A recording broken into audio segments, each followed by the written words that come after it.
Life में जरूरी है छटाक पर हंसी, छटाक पर खुशी, इनके लिए उनके लिए भी। छटाक पर हंसी, अरे क्या? छटाक पर खुशी।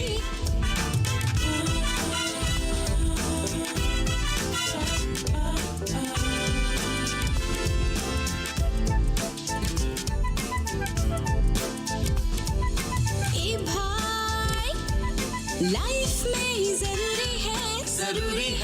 जरूरी है छटाक पर हंसी, छटाक पर खुशी, छटाक पर हंसी, छटाक पर खुशी।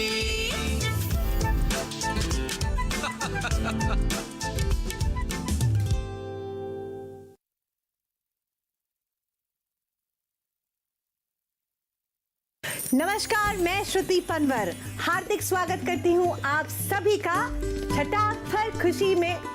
तो आज मैं आपको कृषि के बारे में आजकल के हिसाब से और जानकारियाँ दूंगी। तो अरे नमस्कार मैडम जी। नमस्कार फेमस लाल जी। हाँ जी। अरे दीदी नमस्कार। नमस्ते श्रुति जी। नमस्ते फेमस लाल जी। नमस्कार दीदी जी।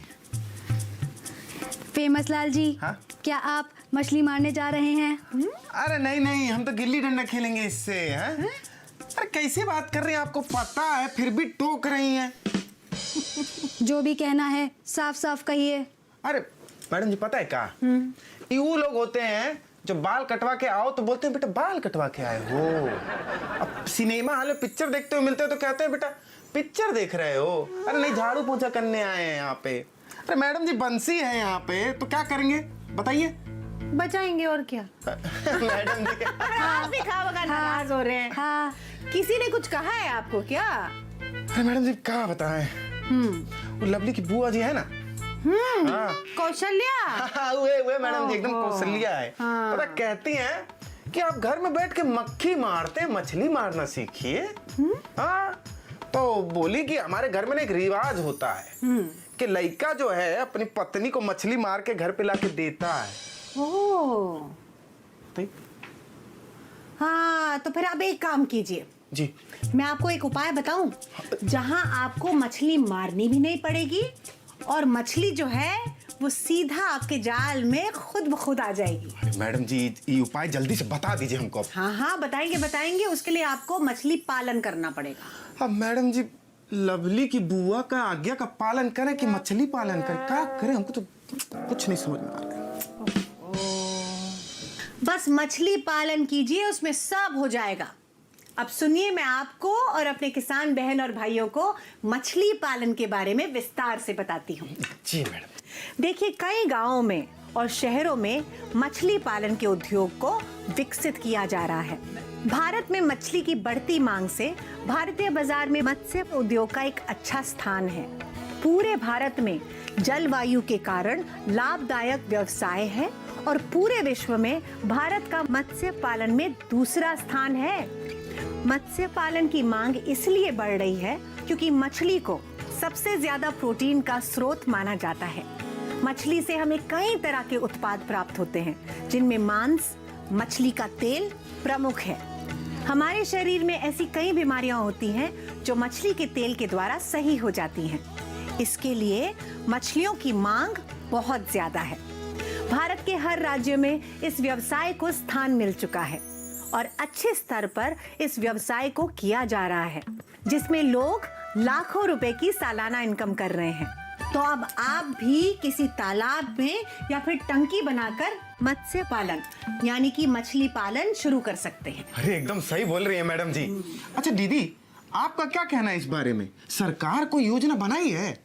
जी हाँ, बिल्कुल बनाई है। प्रधानमंत्री मत्स्य संपदा योजना के तहत गैर लाभार्थियों से जुड़ी गतिविधियों का पूरा खर्चा राज्य और केंद्र शासित प्रदेश की सरकारें मिलकर उठाएंगी। इसमें सामान्य श्रेणी वाली परियोजना में सरकार, राज्य और केंद्र शासित प्रदेशों की कुल हिस्सेदारी 40% से अधिक नहीं होगी, जबकि महिलाओं, अनुसूचित जाति और जनजाति वर्ग से जुड़ी परियोजना के लिए सरकार की ओर से 60% की आर्थिक मदद दी जाएगी। पूर्वोत्तर और हिमालय क्षेत्र के राज्यों में ऐसी परियोजनाओं के लिए सरकार की ओर से 90% वित्त पोषण किया जाएगा, जबकि राज्यों की हिस्सेदारी 10% होगी। अन्य राज्यों के लिए क्रमशः 60 और 40% होगी। केंद्र शासित प्रदेशों के लिए केंद्र की ओर से 100% मदद दी जाएगी। अच्छा मैडम जी, इससे कितना लाभ मिलेगा? बहुत लाभ मिलेगा। अब आपको भी समझाते हैं और हमारे किसान बहन और भाइयों को भी समझाते हैं। जी। मत्स्य पालन क्षेत्र की गंभीर कमियों को दूर करते हुए उसकी क्षमताओं का भरपूर इस्तेमाल होगा। मत्स्य पालन क्षेत्र में 9% की सालाना दर से वृद्धि के साथ 2024 से 2025 तक 22 मिलियन मैट्रिक टन उत्पादन का लक्ष्य हासिल किया जा सकेगा। मत्स्य पालन के लिए गुणवत्ता युक्त बीज हासिल करने और मछली पालन के लिए बेहतर जलीय प्रबंधन को बढ़ावा मिलेगा। मछली पालन के लिए आवश्यक अवसंरचना और मजबूत मूल्य श्रृंखला विकसित की जा सकेगी। शहरी और ग्रामीण क्षेत्रों में मछली पालन से सीधे या परोक्ष रूप से जुड़े हुए सभी लोगों के लिए रोजगार और आय के बेहतर अवसर बनेंगे। मछली पालन क्षेत्र में निवेश आकर्षित करने में मदद मिलेगी, जिससे मछली उत्पाद बाजार में और अधिक प्रतिस्पर्धी बन सकेंगे। वर्ष 2024 तक मछली पालन से जुड़े किसानों की आय दोगुनी कराने में मदद मिलेगी और तो और मछली पालन क्षेत्र और इससे जुड़े किसानों और श्रमिकों को सामाजिक और आर्थिक सुरक्षा मिलेगी। मैडम जी, ये तो बहुत अच्छा योजना है, लेकिन इस व्यवसाय में किन किन चीजों की जरूरत होगी? बताएंगे दीदी, बताएंगी हम सबको। अच्छा। आपको भी और हमारे किसान बहन और भाइयों को भी। बताइए दीदी। जी फेमस लाल जी, मैं इसके बारे में भी बताती हूँ। मत्स्य पालन की शुरुआत करने के लिए सबसे पहले ज़रूरत पड़ती है निवेश करने की। यदि हम निवेश की बात करें तो आपको इसमें निवेश करने के लिए काफ़ी हद तक सरकार मदद कर रही है। मत्स्य उत्पादन को बढ़ावा देने के लिए नीली क्रांति का नाम लिया जाता है और यदि आप मत्स्य पालन के लिए 1 हेक्टेयर की जगह में तालाब बनवाते हैं तो 5 लाख रुपए सरकार देगी और साथ ही 25% सहायता राज्य सरकार करेंगी। और हाँ, मत्स्य पालन के लिए सबसे पहले आपको एक तालाब या टंकी बनवानी होगी जिसमें मछली का पालन हो सके। 0.1 हेक्टेयर के तालाब से कम 40,000 रुपए तक का खर्च आता है। उसके बाद आपको मछली के बीज की जरूरत पड़ती है, जिसे आप 5 या 10,000 रुपए जितनी भी मात्रा में आपको जरूरत है खरीद सकते हैं। उसके बाद मछलियों के आहार की व्यवस्था करनी होगी। सुरक्षा के लिए तालाब में जालियां लगवाने के लिए आपको जालियों का प्रबंध करना पड़ेगा। हमारा मन तो मैडम जी रोहू पालने का है। क्या कहते हैं आप लोग? फेमस लाल जी, हाँ? आप ये ना समझें कि आप हर किसी नस्ल की मछली को पालकर व्यवसाय कर सकते हैं। आपको मछली पालन से पहले ये ध्यान रखना होगा कि मछलियाँ किस नस्ल की हैं। जैसे अच्छी नस्ल में रोहू, सिल्वर कॉर्प, कतला, मगल, ग्रास कॉर्प और कॉमन कॉर्प नस्लें होती हैं। आपको मछली पालन के लिए यही नस्ल खरीदनी होगी। अच्छा। चलिए, मछली तो हम पाल लेंगे, पर मछली का बीज कहाँ से लाएंगे? फेमस लाल जी, इसके लिए आपको चिंता करने की कोई आवश्यकता नहीं है। इसके लिए आप अपने जिले के मत्स्य विकास अभिकरण में संपर्क कर सकते हैं और ये हर जिले में होता है और यहाँ से आप इसके बारे में और जानकारी भी ले सकते हैं। और तो और मछली पालन के लिए सरकार द्वारा कौशल विकास योजना के तहत प्रशिक्षण दिया जाता है। आप चाहें तो बेहतर मत्स्य पालन के लिए ये प्रशिक्षण कर सकते हैं। वैज्ञानिक ढंग से मत्स्य पालन करना एक उत्तम तरीका है। अच्छा, लेकिन मैडम जी, वो मछली पालने की शुरुआत कैसे करें? फेमस लाल जी, मछली पालन की शुरुआत करने से पहले आप तालाब को साफ और स्वच्छ रखें। उसके बाद आपको मछलियों के बीज को पानी में डाल देना है। जी। उसके बाद मछलियां होने पर आपको उनके आहार का पूरा ध्यान रखना है। जी। आपको सरसों की भूसी और चावल की भूसी मछलियों को नियमित समय पर डालनी होगी। अच्छे आहार के रूप में मार्केट में मिलने वाली फीड को भी आहार में शामिल कर सकते हैं। मछलियों को आप खाद भी डाल सकते हैं। जब मछलियाँ बड़ी हो जाएं तो आप इन्हें बेच भी सकते हैं। अरे वाह। अच्छा मैडम जी, एक तो और चीज पूछने हैं हमको पूछिए। कि मछलियों के लिए आहार घर पे कैसे तैयार किया जा सकता है? मत्स्य पालन के लिए ऐसे कई आहार हैं जिन्हें आप सब लोग स्वयं घर बैठे भी बना सकते हैं। मछलियों के आहार के लिए सबसे बेहतर होता है कि आप चावल का आटा तैयार करें। उसके बाद चावल के आटे में कुछ मात्रा में पानी मिलाकर आप उसकी छोटी छोटी गोलियां बना लें।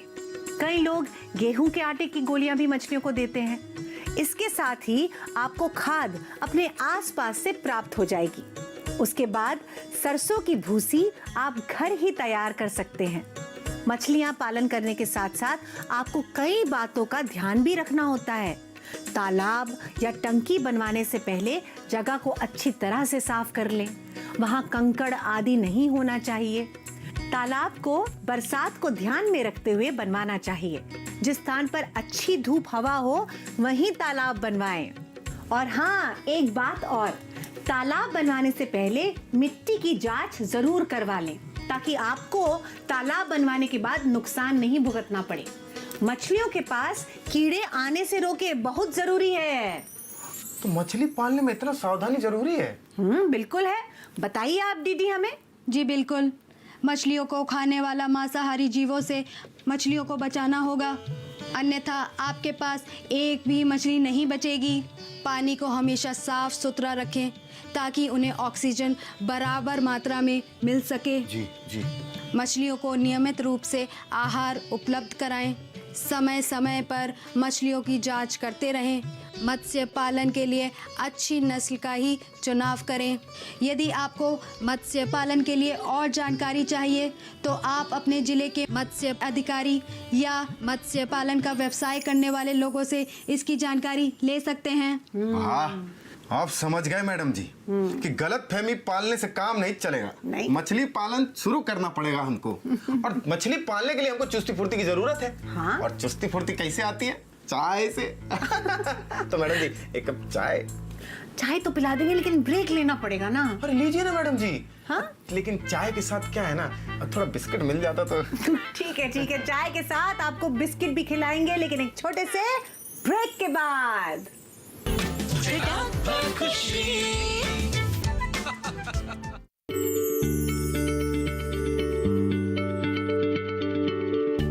क्या आप किसी बीमारी से परेशान हैं? चाहते हैं डॉक्टर की सलाह? तो हम हैं आपके साथ। बताएंगे आपको जीने की राह। समस्याएं आपकी, समाधान देश के मशहूर विशेषज्ञों के। घर बैठे बात करें देश के जाने माने डॉक्टरों से। हमारे लाइव प्रोग्राम स्वस्थ किसान में हर शनिवार शाम 6 बजे से 7 बजे तक। चटाक पर खुशी। ब्रेक के बाद आप सभी का एक बार फिर से हार्दिक अभिनंदन। आहा, चाय कैसी है फेमस लाल जी? अरे मैडम जी, ये तो आसाम टी है ना? हाँ, जिसको पीते ही एकदम फ्रेश हो जाएगी आप। आपको आसाम टी के बारे में कुछ मालूम भी है? अब इतना तो हम सबको मालूम है दीदी कि आसाम टी पीने के बाद चुस्ती फुर्ती आ जाती है ना?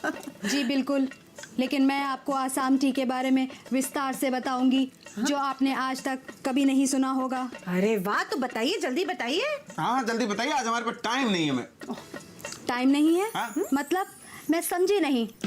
कौन से टाइम की बात कर रहे हैं आप? बागान वाला या IST वाला?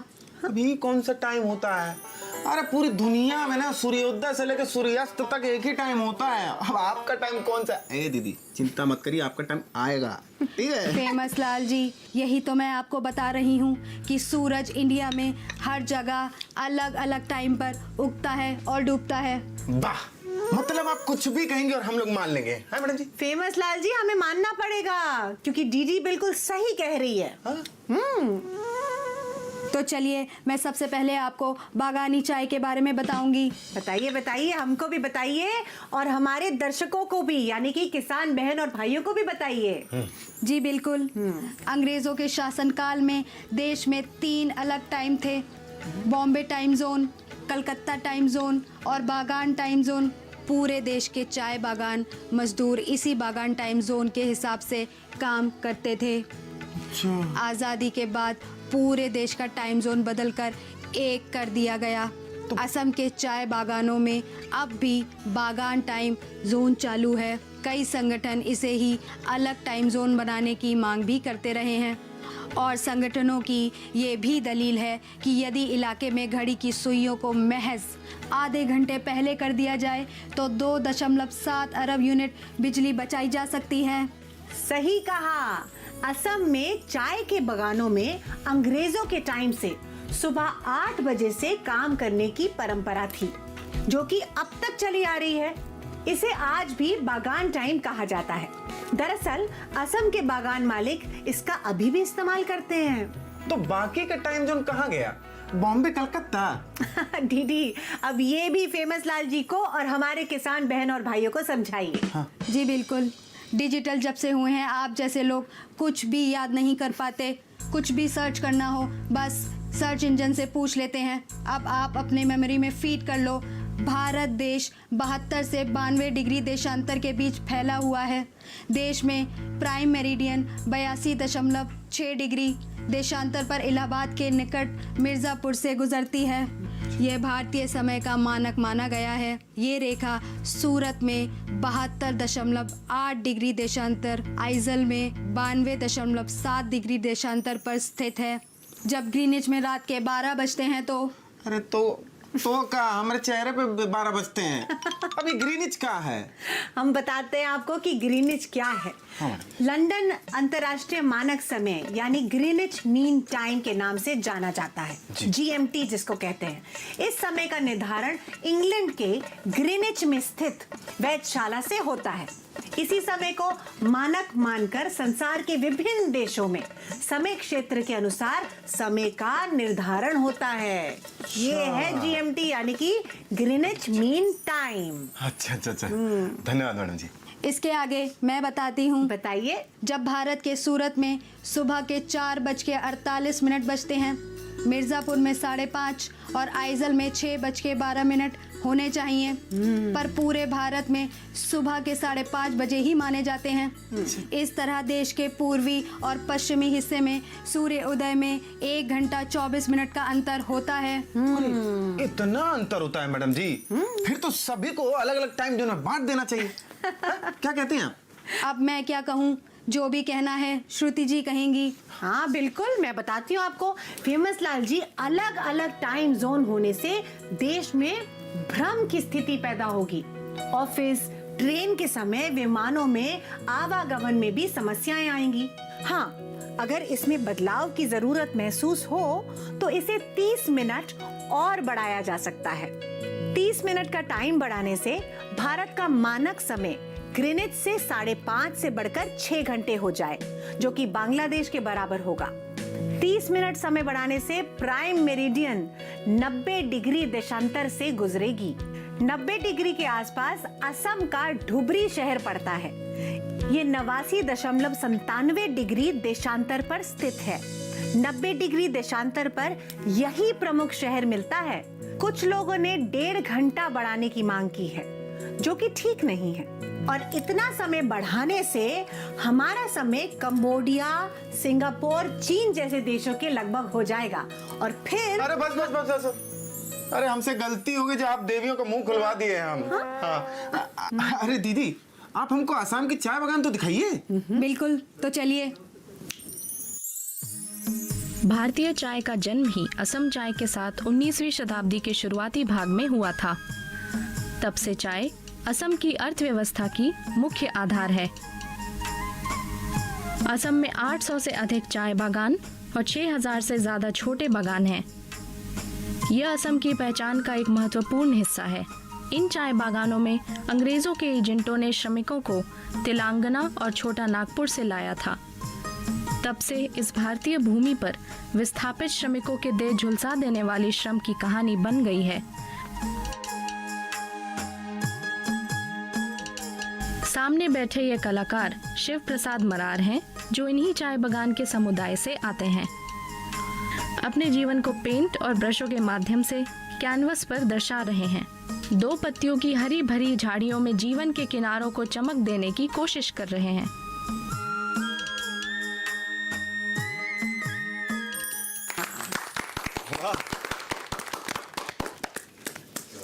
फेमस लाल जी, अब बताइए, आपको टाइम के बारे में पता चला या फिर और कुछ बताऊं?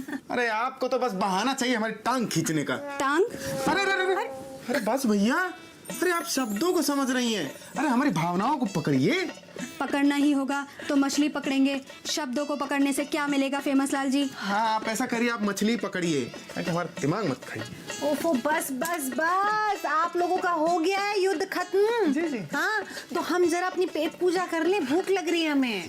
हाँ चलिए, अब समय आ गया है हमारा थोड़ा सा आराम करने का, इसलिए हम लेते हैं एक अल्प विराम। जी।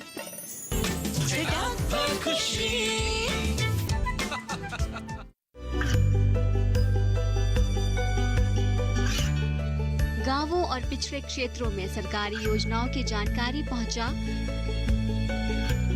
देश में कौशल और क्षमता विकास कर ग्रामीणों को सामाजिक बदलाव और विकास से जोड़ने की दूरदर्शन किसान की पहल चौपाल चर्चा देखें सोमवार से शुक्रवार सुबह 9 बजे।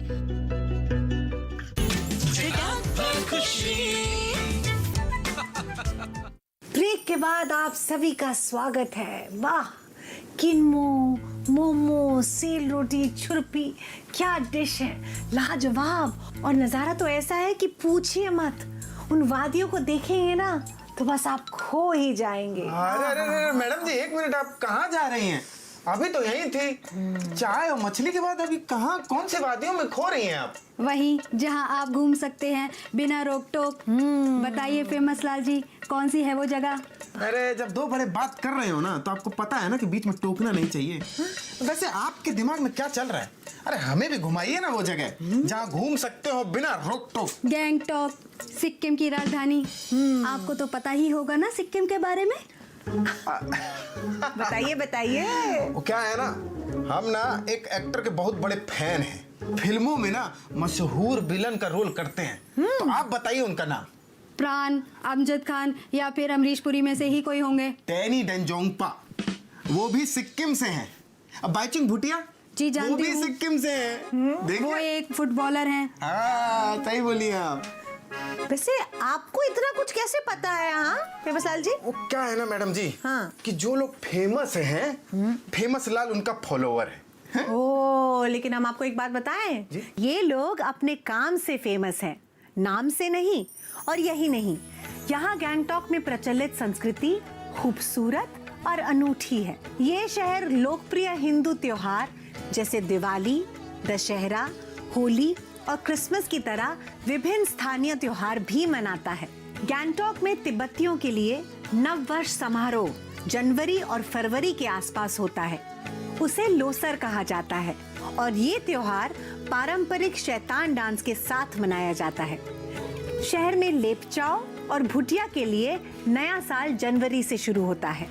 गैंगटॉक में माघ संक्रांति और रामनवमी भी दो महत्वपूर्ण नेपाली त्योहार हैं जो धूमधाम से मनाए जाते हैं। कुछ अन्य उत्सव जो गैंगटॉक में लोग मनाते हैं वो है दलाई लामा का जन्मदिन, द्रुपका तेशी, छोट rule Duchen, Buddha Jayanti, लूसोंग, saga दावा, लबाब ड्यूचेन और भूमचू।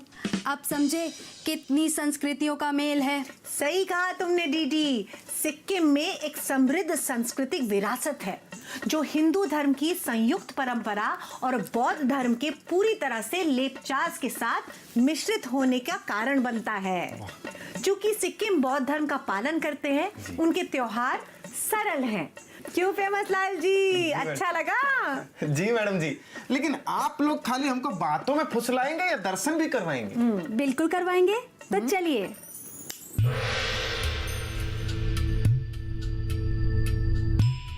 सिक्किम के गैंगटॉक शहर में तिब्बत शास्त्र का शोध संस्थान है जो बौद्ध दर्शन और धर्म का अध्ययन करने के लिए एक विश्व प्रसिद्ध केंद्र है।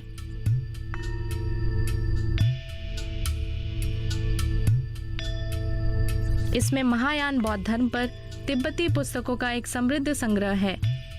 इस संस्थान की यात्रा बौद्ध धर्म में रुचि रखने वाले किसी भी व्यक्ति के लिए जरूरी है। यहाँ 200 से अधिक तांका टेपेस्ट्री और कला की दुर्लभ वस्तुओं के प्रतीक हैं, जो एक जीवन और लंबे जीवन की बात करते हैं। एक मठ में दिन के जीवन के साथ और संस्कृति के लिए ये अधिक से अधिक 2000 साल पुराने धर्म जारी रखने के अभ्यास का कुछ अनुभव है। कहीं बचपन निकल जाता है, लेकिन किसी तरह से भी निरंतरता टूटी नहीं है।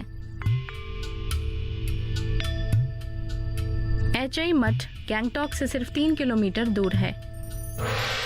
ये एकांत स्थान पहाड़ों का एक अनोखा नजारा दिखाता है। यह प्रार्थना के झंडों से सराबोर एक कोने पर स्थापित है। एक कहावत है कि मठ उस जगह पर बनाया गया था जहां लामा ध्रुव थेप करपो ने पहाड़ी से उड़ने के बाद एक छोटी सी धर्मशाला स्थापित की थी। लामा ध्रुव तेब एक तांत्रिक गुरु थे जो अपनी उड़ने की शक्ति के लिए जाने जाते थे। वर्तमान संरचना 200 वर्ष से अधिक पुरानी है और इसे बौद्ध भिक्षुओं के निंगमापा संप्रदाय द्वारा बनाया गया था।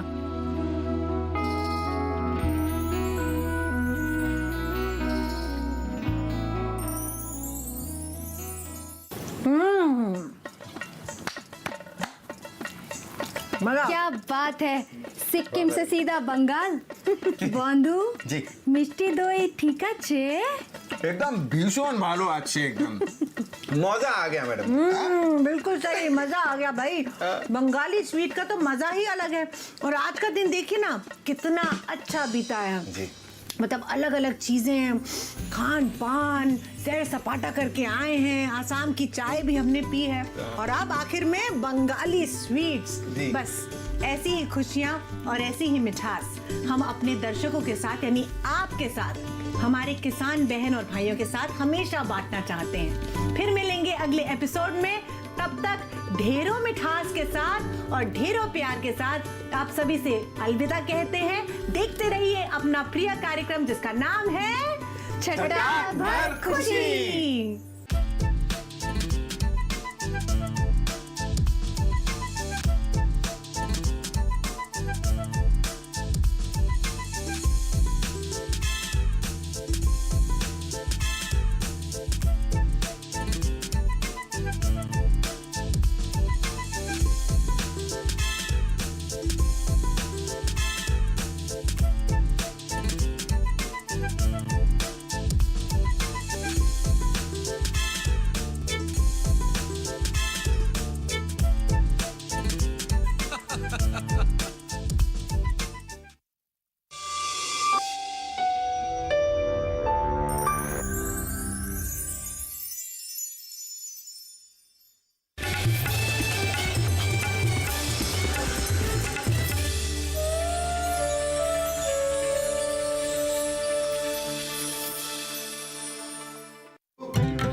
क्या सोचते हैं वो जिन्हें चुना आपने? जो आपके हित में है उसे जाना आपने? पूछेंगे हर वो सवाल जो रखता है आपसे सरोकार। बताएंगे आपको आखिर क्या है आपके अधिकार। हर सवाल, हर उलझन को सुलझाएंगे हम विशेषज्ञों के संग। दूरदर्शन किसान के खास कार्यक्रम विचार विमर्श, शुक्रवार रात 10 बजे।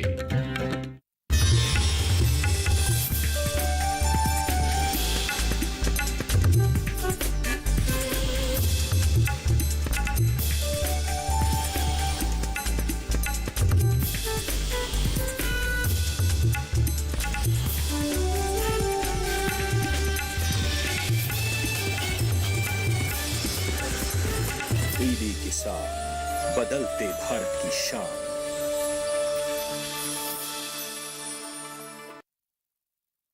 मौसम खबर के सह प्रायोजक हैं agriculture insurance company of India limited. संपन्न भारत की पहचान, बीमित फसल, खुशहाल किसान।